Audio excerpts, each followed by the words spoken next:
I would have gotten away with it too if it wasn't for that big dog and you meddling kids. Boy, these criminals, all of them, know that word meddling, man. Yeah. They say, in case I get caught by the Scooby-Doo gang one day, I got to tell them how meddling.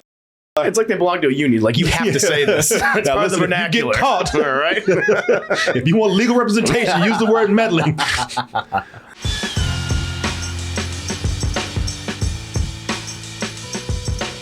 Double Toasted Live in Brooklyn, New York is selling very well. Good. Very well.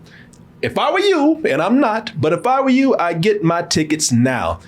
Folks, there have been, as you know, many versions of the Doo out there, of Scooby-Doo. Too many, some might say. Yeah, there's a lot. There's a lot to keep up with. It's overwhelming. There's been a lot of versions of Scooby-Doo and the Mystery Gang. Mm-hmm. They've gone from being teenagers to straight out little kids. Sure. Or puppies, if you will. Scooby-Doo, Scooby-Doo. That is one of my favorites. I was a kid when that came out. Me too. No, I watched reruns of this. I loved it. Yeah. It was in the 80s, right? It was in the late 80s, I think it was 1988. And this is where you pretty much had the Mystery Gang. They were kids. Yeah, exactly. They were little kids, man. Grade schoolers. Yeah. And I love this, man, because this is the one that really gave them, I think this, first of all, this was right after the original versions of Scooby-Doo that we had, the traditional versions. Yeah, in the 60s, 70s. Yeah. And so this one actually gave them a little more personality. Definitely. They've been CG. Shaggy and Scooby were taken? Yeah. Oh, look at him shaking his head. He does not like that movie. That's my trigger. Scoob. Scoob. What a film. Yeah, I think that was your first rant with us. That was one of them. Yeah, definitely. One of the big ones. That was the big one right there. Yeah. I was not a fan of the film. Well, get ready to rant some more because not only have they been CG, but they've also been flesh and blood. Yeah, and kind of CG. Yeah. I'll have whatever he's having.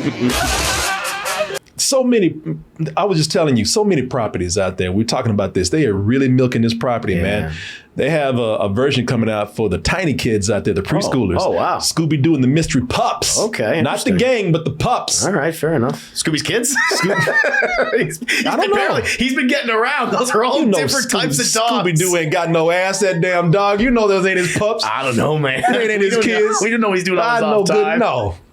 It's not even out yet as of this recording. It'll be out probably soon, but that's for the preschoolers out there. So they're really out covering their bases with this property, which has been out 50 years plus, I think. 50 plus years. Yeah, man. So they're really covering their bases with this. All demographics. So they're hitting the preschoolers out there. And now they even they got a version here, a race swapping, very adult oriented version out there, complete with nudity and actual murders. Ooh. This is my story told my way. Jeez. So this is what we were asking for ever since James Gunn didn't get to do his rated R version. Yeah, that's what he wanted. Velma, this is the creation of Mindy Kaling. This has nudity, murder, cursing, all kind of stuff, and they're very adult oriented. And a lot of people say, and it sucks. Yeah, bad writing. A lot of bad writing in it. And a majority of people would say has bad writing in there. I would say so. If you're Martin, you laughed at everything in here. Comedy subjective. not a few things, but everything. Yeah. Like I said, comedy subjective. Most subjective of genres. You know what it was. What about everybody was hating on this, so he decided to defend I'll be the one to like He'll be the one to defend it, yes. He's got that white knight syndrome when it comes to movies out there. Right. When everybody hated cats, he said, those cats are not so bad. I like them. Yeah. Some good dance numbers. Yeah. But a lot of people say that the latter, Velma, would probably be the edgiest version out there. Sure, I guess. guess. Would be the boldest version, at least before we saw it. Yes. But what we're about to talk about right now, I have seen for the first time, and I will tell you this: I think that this right here, which is still considered to be a kids movie, I think that this right here is the boldest version of Scooby-Doo that we still have to this day. Yeah. Scooby-Dooby-Doo! Well, I have never met a pair who ate so much. You're looking at this like, what's bold about this? They ain't doing anything else they haven't done in any other Scooby-Doo Doing show. the same stuff they've always done for years, decades at this point. Decades, run around, Scooby and Shaggy high as hell, eating everything. Yeah, part of the course for them. Yeah, they go and look at some, investigate some some mystery somewhere that involves a monster, and they take the head off of it, and it's a dude, old dude under there who's always using, if it weren't for you meddling kids, We've gotten away with it. well, I would have gotten away with it.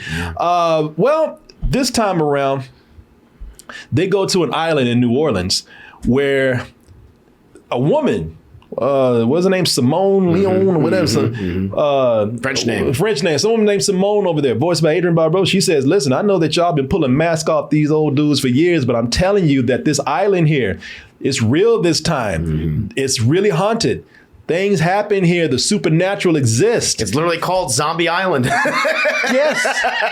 But they've gone other places. They've been to Monster Alley and all that. I don't know. Yeah, sure. All sorts of creepy places around the country. Castles and everything. But they've all been proven to be fake. Will the mystery gang get to this island, and will it live up to the rumors? Will it live up to the legend of this island actually really being a truly supernatural and haunted place? With this, as watching this as an adult, Right. Okay, Sure. because a lot of people, they grew up with this as kids, Of course. and they loved it. So listen, nostalgia, it's a crazy thing. Yeah. Even when something is terrible, if you grew up with it, hey man, you got fun memories. Yeah. You look past the flaws. You do. certain things. You do. But see, the thing is, and look, I'm not trying to say I'm a better Scooby-Doo fan than anybody else, but I've been hanging out with the gang for a long time. I was hanging out with them. Well, I caught this even is older than me, and I'm up there. But I was there damn near the beginning. It was in the 60s that they started. I'm 69. 69, yeah. So I was watching this, when I was like 5 and 6 and 7 years old, and I'm talking about the original Scooby-Doo. The original Scooby-Doo. It's old. Take time. Well, that was a long black screen right there. I'll get there. God damn it. I'm about 50 plus now. Hold on. I'm coming. Yeah, he put the weight back there. Where are you?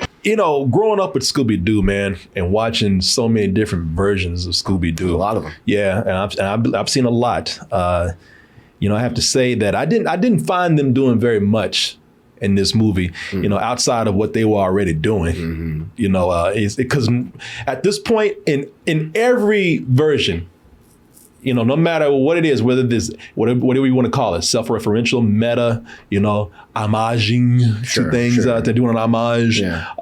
It's almost mandatory to do certain things now. It's a staple of the series, like always running down a hallway while that pop music's playing.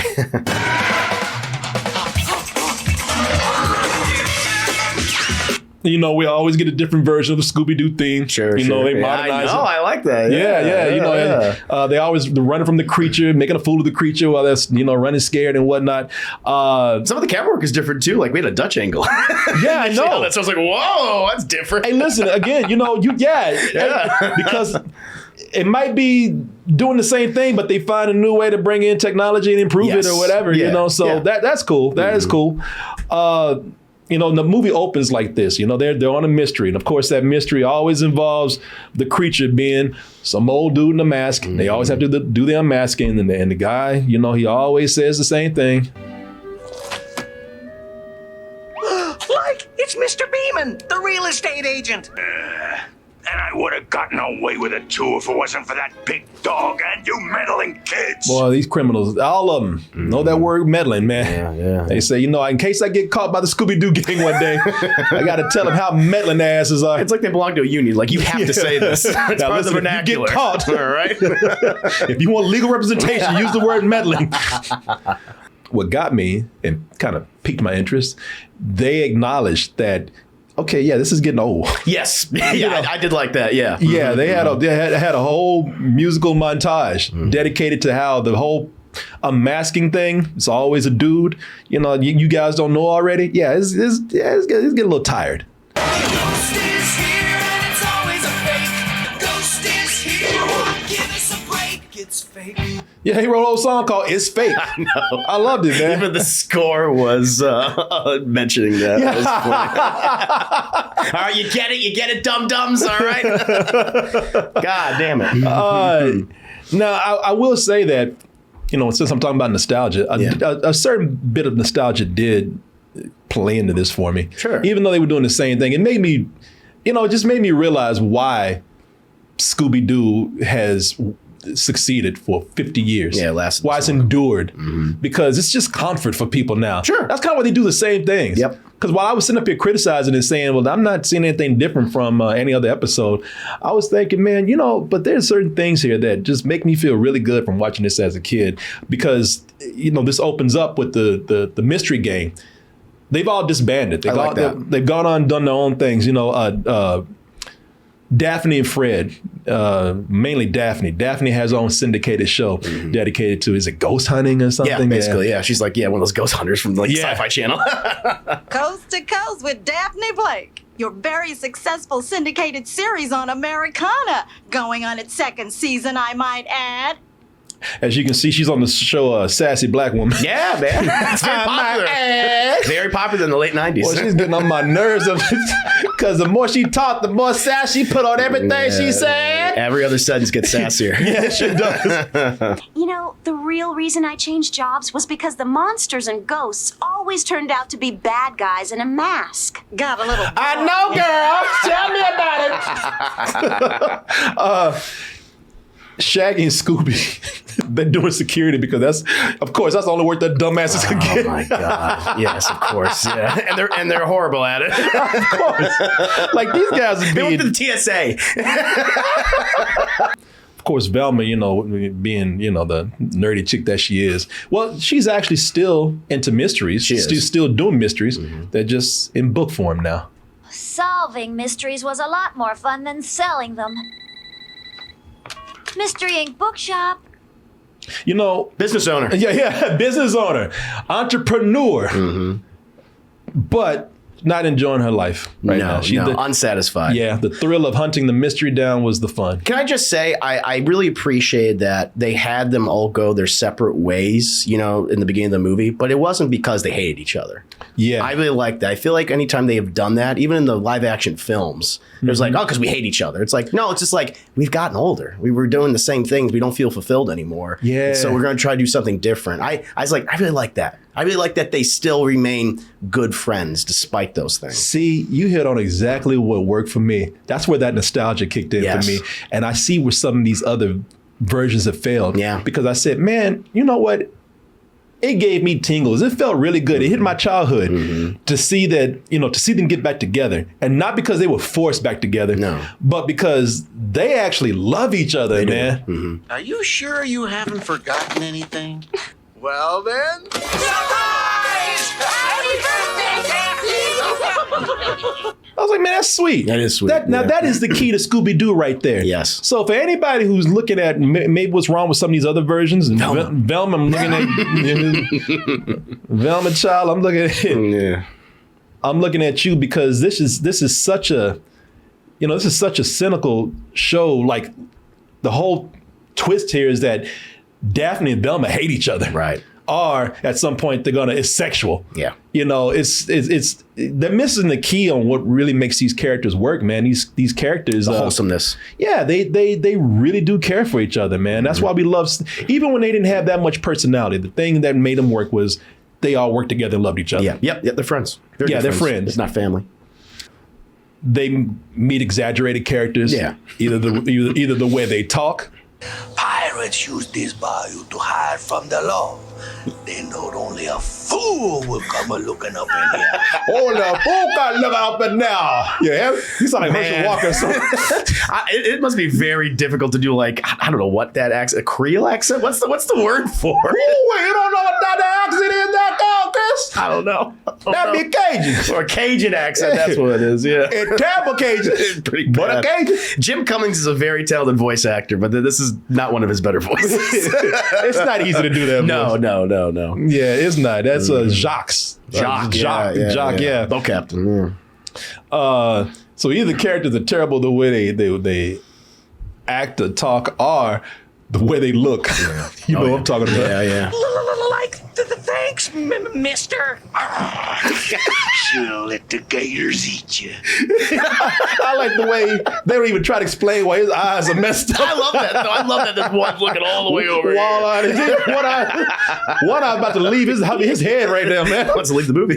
They don't even explain why his eyes are. No. He's Which just I a like. loud man. Yeah. Yeah, they do that to make you think, well, of course it's the crazy character that's doing all this. It's voiced by Mark Hamill. He always plays villains. It has to be him. That's Mark Hamill? Yeah. I did not know that. Yeah. That's cool. They have the straight characters are at least, are more normal than the other characters that we saw. This is where we meet the owners of the island.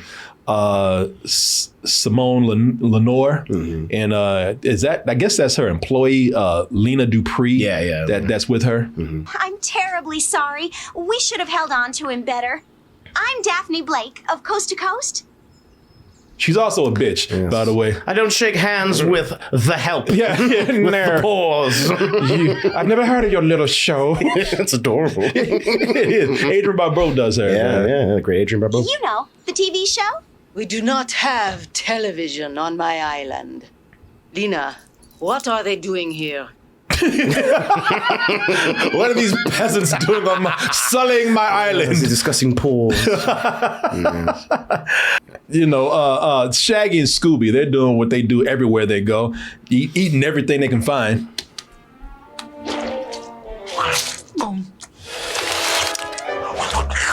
I love that is what got them fired too. Yeah. That's all they do. It's all we know how to do. It's how we lived our lives. They got a closet full of contraband, which was food, and they didn't even think twice about their jobs. They said, hell with that. Could have been filled with drugs, all sorts of things. We got food poisoning. You ate all the contraband. Excuse me. You're a couple of gorgonzolas. You're fired. Boy, I was just looking at their deformed bodies. I'm like, they're gonna take the most massive shit after this. Well, I've always thought about that. Yeah, how do they expel all this food? Are they like binge eaters, or they eat it all and they just vomit it up? Do they have eating to someone? Yeah, no. Yeah, they take laxatives after that. I don't know. They have to, man. Oh God. But they eat so much. I mean, what goes in has got to come out, man. Got to come out. Yeah. They take Shaggy and Scooby take big shits. Oh, they have to be. Yeah. The yard cheese. Oh yeah. We can't eat that, Scooby. No.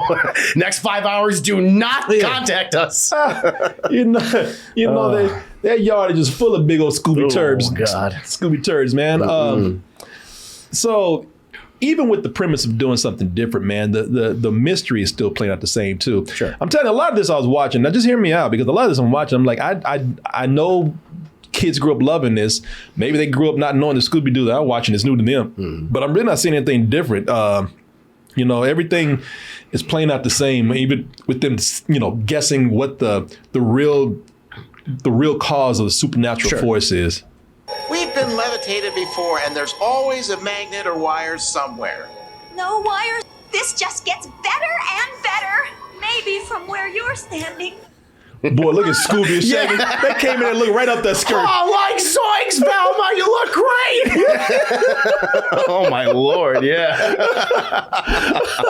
And the monster or the ghost, it might be real, might not be real, but not a big difference from the others that we've seen. Let me darken the image a little, bring up the sharpness a bit, and...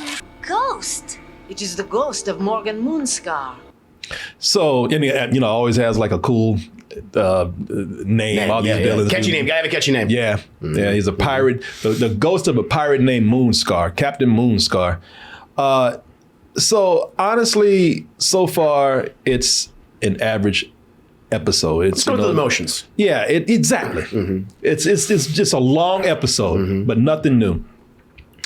Until we get to Moonscar. That's right. Excuse me.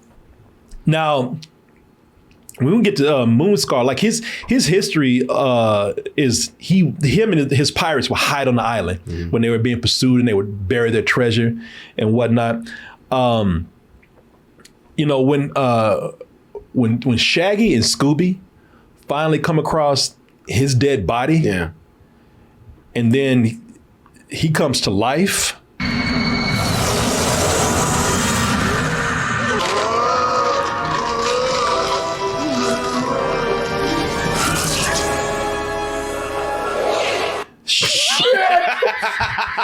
The hell was Zoinks? I'm like, shit, man. Have you seen this, man?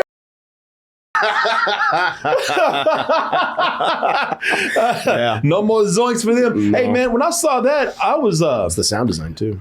Yeah, you know, when I saw that, that is when I had my whoa moment, because when I was looking at this, I was like, man, you know, this is kind of scary looking for a kids movie. Absolutely.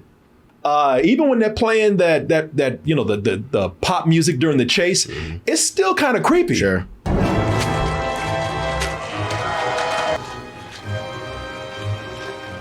And it was funny because you see that the zombies from different ages, man, from different periods. So it's like, what is happening here? Because these two people are just tourists, man. I know, yeah. They were murdered. They were murdered, yeah. And I like how grotesque they look. I know it's like, you know, for us, it's like, yeah, whatever. But for like a kid, seeing like this lady's bosom is all misshapen and falling out and stuff like that. And the designs were very creepy. The designs are very inspired, yeah.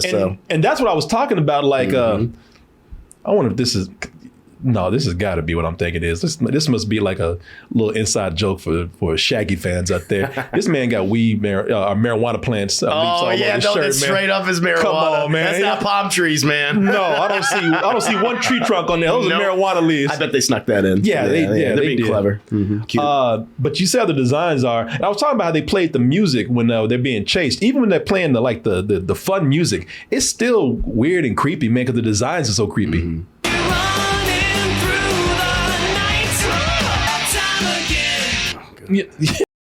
Oh, just hearing that. That was a blast from the past. I love that. But even then, like the music, it sounds harsh for a Scooby-Doo movie. Before it's like, it's like really fun and, you know, kind of laid back. But this one's like, it's terror time again. It's like, Yeah.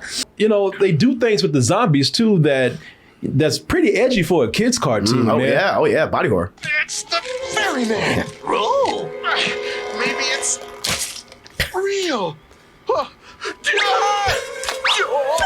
Yeah, man. And they're throwing their head around, and Disney would never do this. No. Warner Brothers has always been willing to like just be a little edgier. Yeah. They would go to that degree. Yeah. You still keep this in sort of a kid-friendly zone right here. No one's being murdered or anything. They're just being chased. Hey, listen, they might start pulling masks off and it's just regular people. Yeah. So you know, this still might be something that the kids can deal with. And then the shit lost its mind. Yeah, certain scenes are crazy. It went crazy after this. Now, people watching this, you know what you're getting into. You've seen it before, which is probably why you're watching. But just in case you haven't seen it and you don't want to know any more spoilers or anything, we're about to get into major spoilers right now. For a 20-plus-year-old movie. Yeah, get out of here. It's that good, though. Get the hell out of here, man. Yeah. But I got to say, man, this shit, I didn't know what was going on. Now, hear me out on what I thought I was seeing. All right. Because I know you already know what these were. Yeah. But I really was like, what the is going on? Because it got to a point when the zombies started rising and they started chasing everybody, and they went over to Simone Lee, whatever her name is, man. When they went over to her, and I should have saw it coming. I should have knew that she was the villain, but she's more than just a villain. I really was like, what the hell is happening?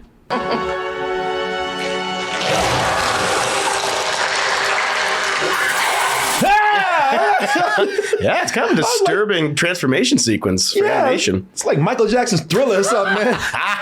Yeah. I was like, wait a minute. Now, this is what I'm thinking. Because I'm like, I did not see this coming. Like, she transformed, like, okay, that ain't no mask. Like, what's she? So we dealing with vampires now? And then they went over to the dude, old Jacques, the one who talked with that crazy Cajun talk over there. Sure. They went to him, old lovable Jacques. And I thought, you know, okay, he's going to save the day. Chuck, like, are we ever glad to see you? Like, a werewolf? I'm like, what the hell is happening right now, man? And it escalates. The movie escalates. It escalates quickly. Crazy quickly. Yeah, and that's what makes it a standout. And so, you know, since it escalated so quickly and the movie's not that long, they actually give a crazy ass explanation. It almost doesn't make any sense because it happens so quickly and conveniently. Oh, it's magic. Yeah, it is. So when they explain what was happening here, that's when I was shocked. I mean, it's still insane, but I was pretty impressed with what was going on here, man, because Lena and Simone, you know, turns out, now here's the crazy backstory of what was happening here, why people were turning into what I thought were vampires and werewolves. Sure, yeah. So Lena and Simone were settlers on the island. That's right. Back in the day, the 1700s, I believe. So Captain Moonscar, his pirates came to the island and did what pirates do. They were assholes, man. Just pillaged, murdered, and raped, and straight up murdered, man. But they went in there and they not only murdered these people, but they killed them in the just the most messed up way, man. They killed them by getting them all eaten by alligators. And listen, it's a kids movie, I know, but even the extent that they showed it, I was like, that's up, man. He drove the islanders into the bayou. All except for Lena and myself. Yeah, looking like, oh yeah, dinner time. And they took their time. Like, y'all ain't going nowhere.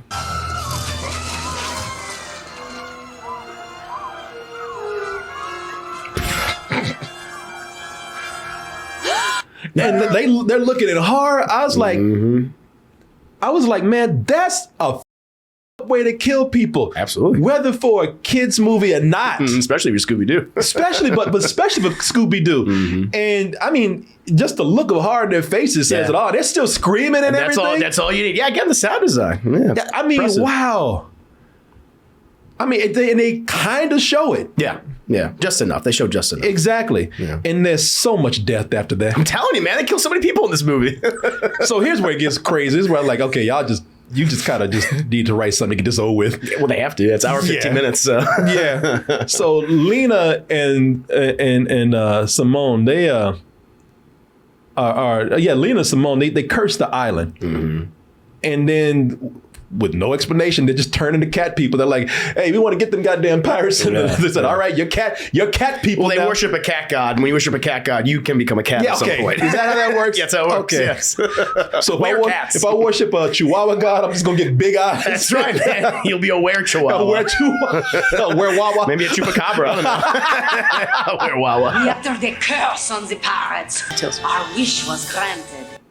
And furries. And they do. Oh, yeah. I love the way silhouette of tails coming out their ass. That's right, yeah. and after that, they go on a rampage, man. They slaughter them. Yeah, that's what they start slaughtering people. And now, of course, you don't see that. But again, just the dudes looking up and screaming, like, oh, shit. It's heavily implied. We became cat creatures and destroyed the pirates. Oh, I'm sorry. I'm so sorry. I think I made a mistake. And the pirates, okay, they deserved it. But then they talked about how they were cursed too, the cat people. They said we were cursed. And in order to stay alive, and plus we just had this hunger for immortality, we just start killing anybody that came to the island. That's right, all the tourists. The plantation flourished. Oh, they probably had slaves anyway. So hell. I do. It's funny where they have like the white guy picking, I don't know, tobacco or I think it is tobacco or cotton. Just like not a single black person. No. Maybe the cat people killed them. They might have gotten to that first. It's a blackrifice. Again, I did not expect them to go this far with a kids movie. Now, maybe today, maybe they'll do it, but back in they'll push it sometimes, but not in the 90s. Not something like this. Exactly, 1998. I didn't think that they would kill the villains in such a graphic way. Gruesome.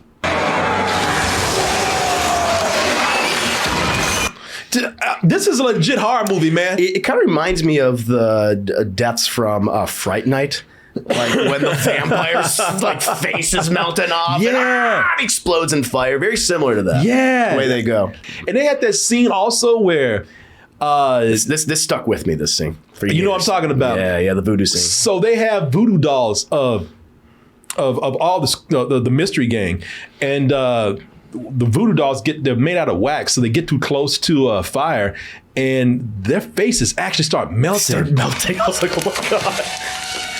I was about to say Scooby-Doo. They saved the day by being clumsy. Yeah, of course. As usual. What if you like stepped on their faces and went, their brains Just cave in. Just cave in. I bet they want to do that. Yeah. Yeah. Wow, man. It's just weird because it is a Scooby-Doo episode. And that means they're still doing Scooby-Doo silliness. Oh, of course. They're still doing gags. Scooby-Doo gags. Physical humor. Yeah.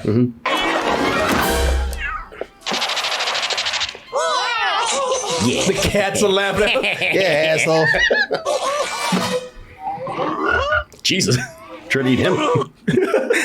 So this is just weird combining like the graphic stuff that we saw, the horror stuff with this. It almost felt like they were obligated. Like, listen, we will let you put in these monsters and these horrific sequences, but you're going to have that dog and that stoner do wacky nonsense in between all that, okay? That's how you're going to sell this movie. Yeah. Yeah, but it somehow though it worked. It does. Scooby-Doo is just something, I don't know what the endurance is of Scooby-Doo, man, because it should, by all means, it shouldn't last as long. I know, like the original cartoon, the animation was Hanna-Barbera. It was rough. It was cheap. A lot of that humor, it's not that funny, But yeah, it's just everlasting. There's something about it. I think people, when you genre bend, I think that keeps it alive instead of just being a comedy or a horror. The fact that you're combining these different elements together, I think that's what makes it fun. People like that. Yeah, I think you hit it right there, man. Yeah. And this is one of the things about this truly being, still being a kids movie, is that they're forced to be subtle. Yeah. Oh yeah. That's the problem with something like, and I hate to keep harping on this. I don't mean to, but we can harp. Don't worry about it. I'll hit it right on the head with a harp. This is still showing like how it's being that they're a kid's property. They're forced to be subtle. Velma, we look at that. This is very heavy because they can put all of it out there. They don't understand the word subtlety in Velma. No, not at all. But I thought that they were doing jokes here. And even if they're not, it's kind of funny to think that might be what's happening here. Are you applying this? It makes you think, right? It does. That's exactly it. Because, in other properties, when they're allowed to let loose, they come right out and say, Fred's gay. Or they imply very heavily that he's gay. They just subtly imply it here, man. I don't know. Maybe I'm reading into it too much, but I like the way they make you think that, you know what? No, Fred's not gay. He's into the girls, man. And that Lena is kind of cute. Fred! I just meant she'd be real photogenic for a segment. Nope. no, still out there, maybe. Still chasing tail. The jury's still out on that one. Even at the end of it, like Daphne's trying to hit him with it, man. Oh, I know. And he's just kind of like, I know, whatever. Fred, with all the zombies and cat creatures gone, this is a pretty romantic spot. Yeah. Yeah, sure. Yeah, he don't make out or anything. Doesn't make a move. I guess so. He's like, I agree. I'm gonna get the camera. I'll be right back. God damn it. Hey, listen, I admire this movie a lot. It took a lot of risks. I mean, it has a lot of familiar things, but it did enough different things to make it stand out. This is why it is considered by, I think, a lot of people who have seen a lot of Scooby-Doo over the years as the best piece of Scooby-Doo content. Yeah. I don't think anything else comes close, personally. No, I enjoyed it. I enjoyed it, man. Yeah, it's fun. It's a good time. Yeah, I tell you, it caught me off guard. Yeah, right when I was about to say, well, you ain't doing nothing I ain't seen before. And I was like, And then look at all these dead people. Look at all these werecats. People's faces melting. People being eaten by alligators alive. Yeah, that was crazy. Yeah. Craziness, man.